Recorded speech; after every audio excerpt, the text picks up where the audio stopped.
Hi, my name is Evelin, and my college and I will present the evidence 2 of social linguistics, which our discussion panel is called Diversity of Communication Forms. So this is our table of contents, and we will see 3 points. The first one is, do you speak well or badly? Linguistic ideologies in social networks. And the second one is language and identity in social networks. And the last one is multilingualism in society. So I think we all know this application, TikTok, and most of us use this application to watch videos because TikTok is a social media platform focused on creating and sharing short videos. Its popularity has grown thanks to its dynamic format and its algorithm, which displays personalized content to users. Among its advantages, TikTok allows anyone to go viral, encourage creativity, and is a useful tool for digital marketing.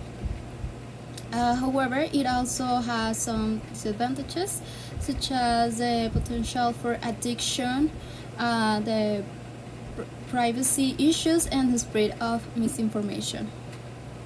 So we could relate TikTok to linguistic ideologies in a number of ways. So as we know, linguistic ideologies refer to how people perceive and value different forms of communication. In the case of TikTok, some of the ways in which it can connect with these ideologies are in the TikTok comments.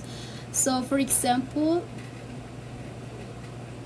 in the first image, the person uploaded a video speaking in English to the children, and she received many comments about her pronunciation, such as the following. Una cosa es hablar de manera clara y pausada y otra muy distinta es pronunciar mal. No es crítica, pero si es profesora, sí debe corregirlo, porque no está bien que después los chicos se queden con eso. And in the second image, criticisms was being made of the TikToker El Arquijube, who at 1 minute began to imitate the way people talk, and there were comments like the following. Lloren lo que quieran, pero no es mentira que la forma de hablar sí dice mucho sobre una persona. Y casi siempre los que culpan al sistema de sus propios fracasos si hablan así de mal. And in the last one, the way of speaking is criticized for adding an S to the end of words. For example, dijistes, hiciste, o vistes.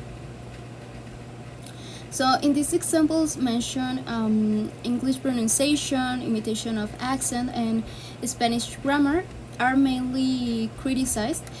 Specifically, there are comments on non-native accent in English.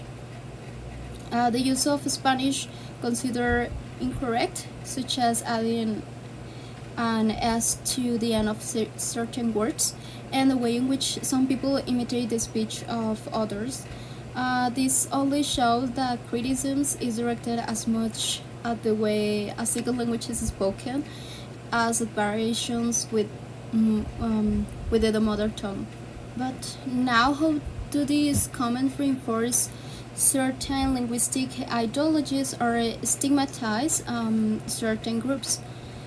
So in the first case, or in the first image, they seem to be correcting someone who speaks English with an accent. And in the second image, the criticism is directed at those who imitate other people's speech, which can be interpreted as mockery or appropriation. And in the last one, the use of words such as dijistes or vistes, which are common in some varieties of Spanish but stigmatized in the standard Spanish, is being corrected. So these comments reinforce the idea that there is a correct way or a superior way of speaking a language, while other ways are seen as inferior or incorrect or even ridiculous. So this idea is also called standard language ideology, and it is important to mention that the level standard language is usually reserved for the way the most powerful people in the society, or the way people in the region where most of those people live speak. For instance, the linguistic James Milroy defines as a set of language attitudes are dominated by powerful ideological positions that are largely based on the supposed existence of a standard form. So, from this perspective of powerful ideological position, people with greater access to education or social prestige or economic power tend to be the ones who impose to linguistic norm.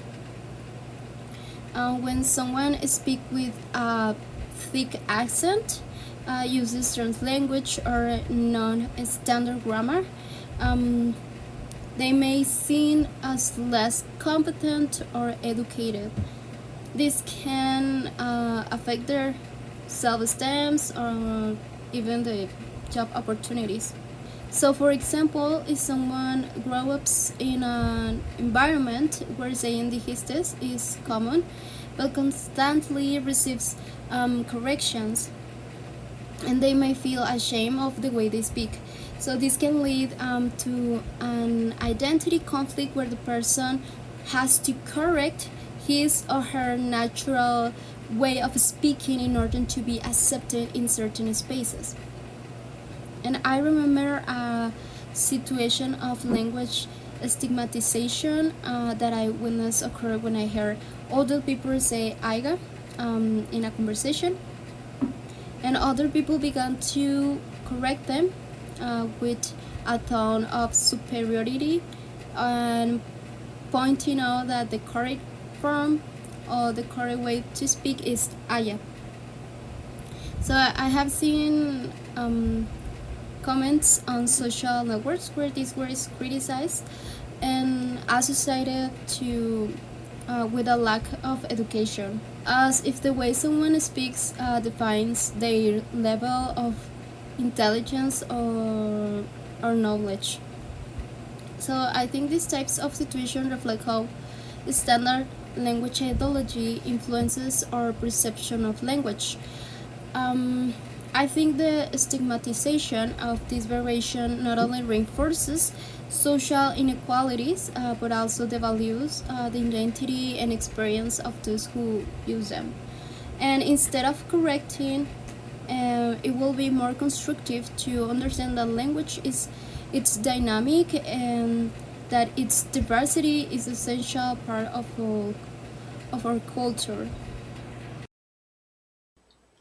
Hello everyone, my name is Karla and I will talk about the section 2 that is language and identified in social networks.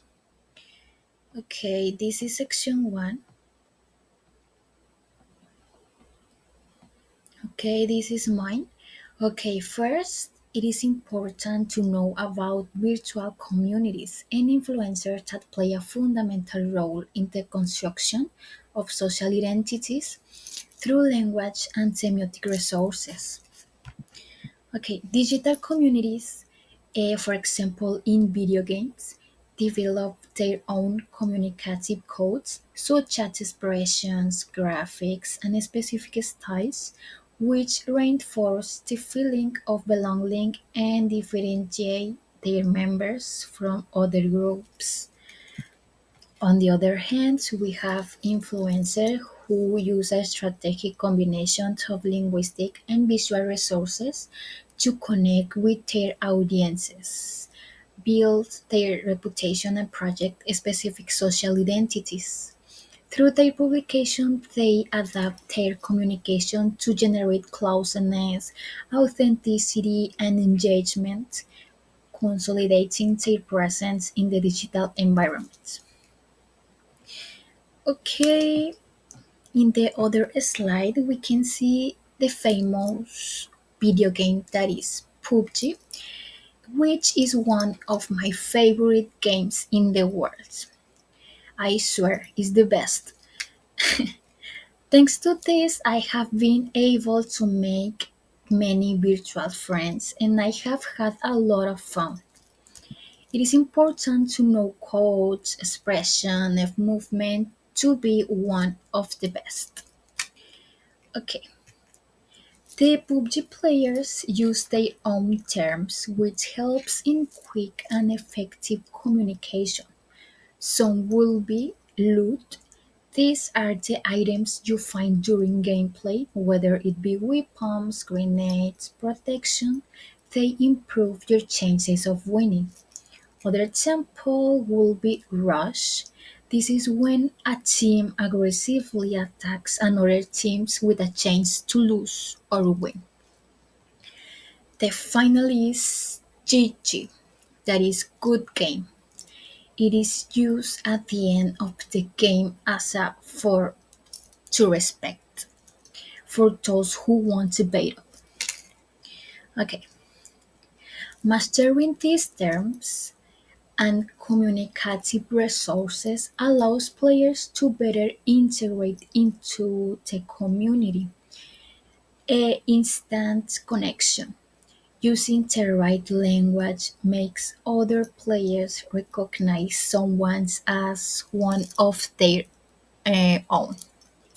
Okay, the memes is so important because the community makes humorous content based on common in-game situations. For example, dying in the blue zone or missing a shot in a silly way.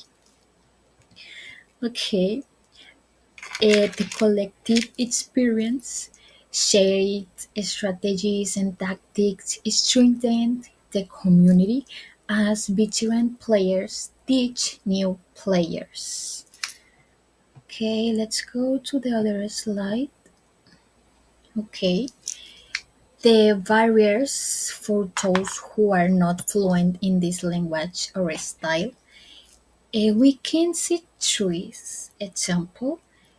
The first will be it can be difficult to communicate effectively without knowing key terms. The other example, new players may feel left out if they don't understand common tactics or recognize the jargon. Okay.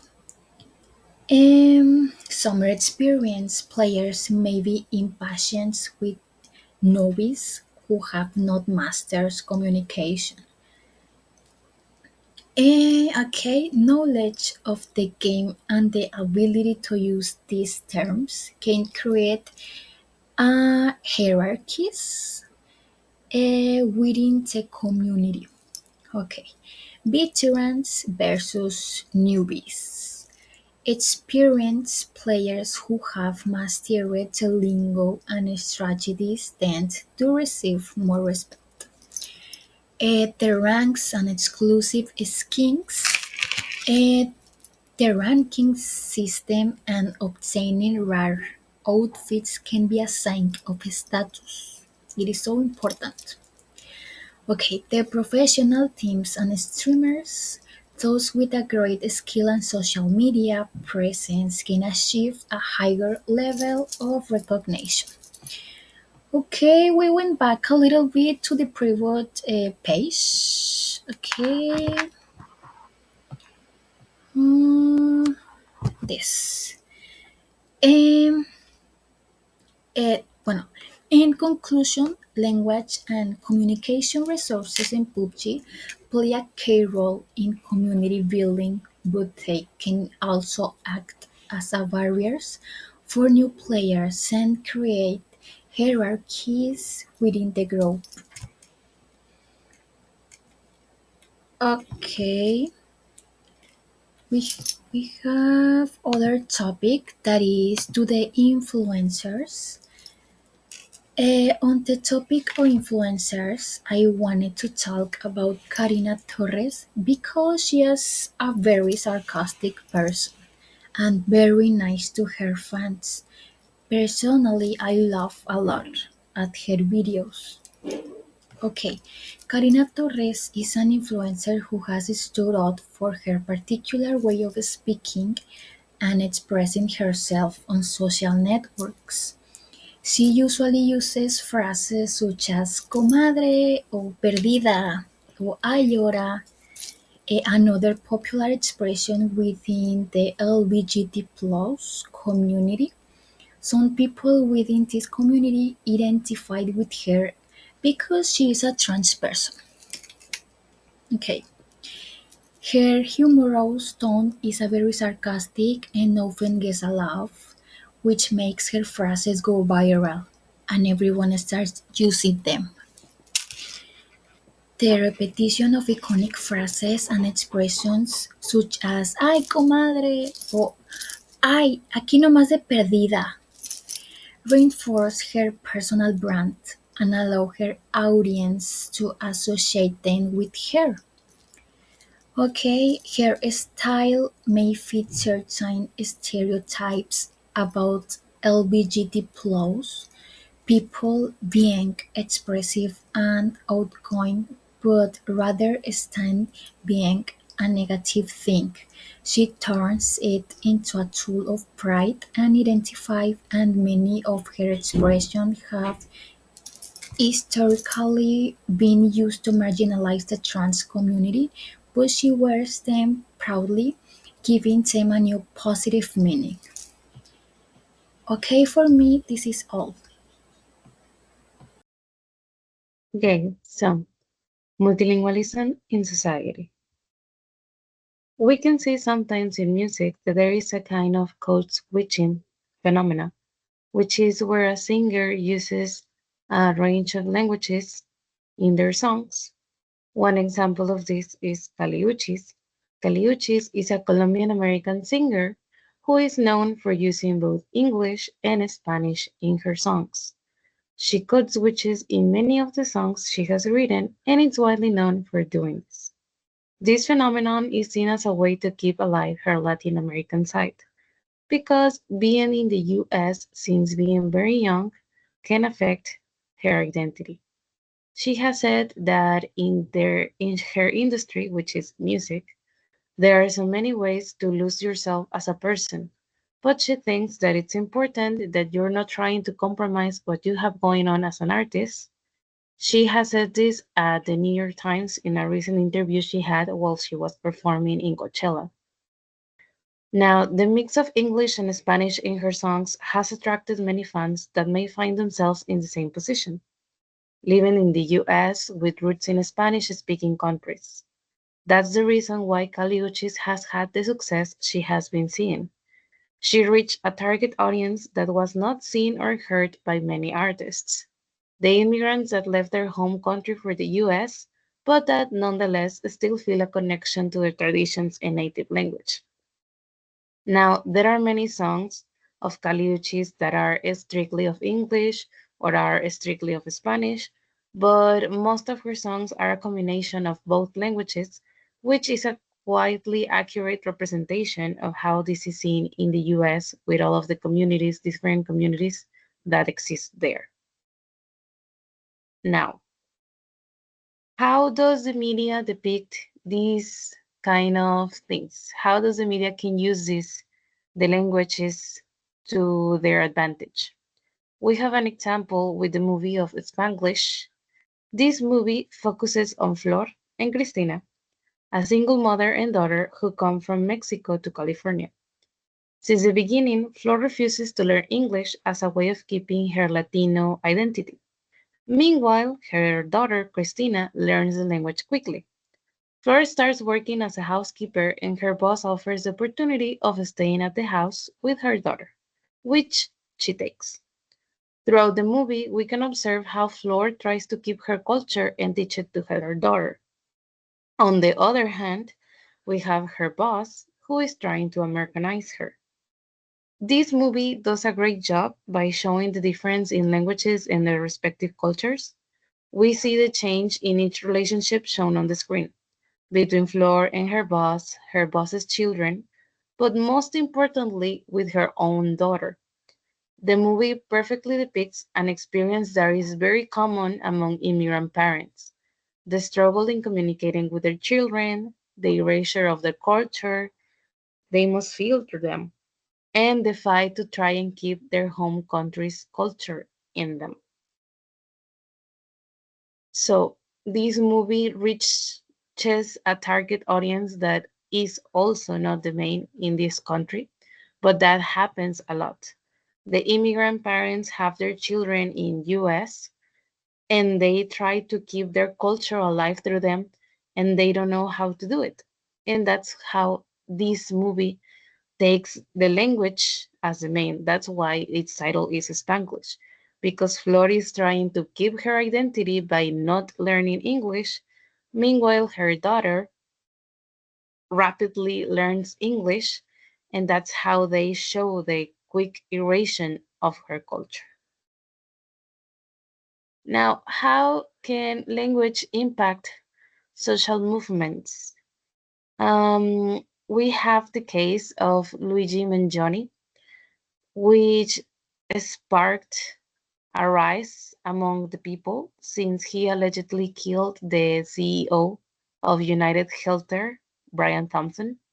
So this started the social movement for free Medicare for all, since in the US having free um, healthcare is nearly impossible, and they need to um, hire insurances or make savings if they ever have an emergency. Now, since Luigi Mangione killed the CEO of United Healthcare, who is which is a popular insurance organization, World Health Organization, that is in charge of reviewing the public um, public submit orders that they have that they may need when they are in urgency care. Now, since this happened, most of the public has sided with him, even though what he allegedly did is widely reprimanded. Why? Why has that happened?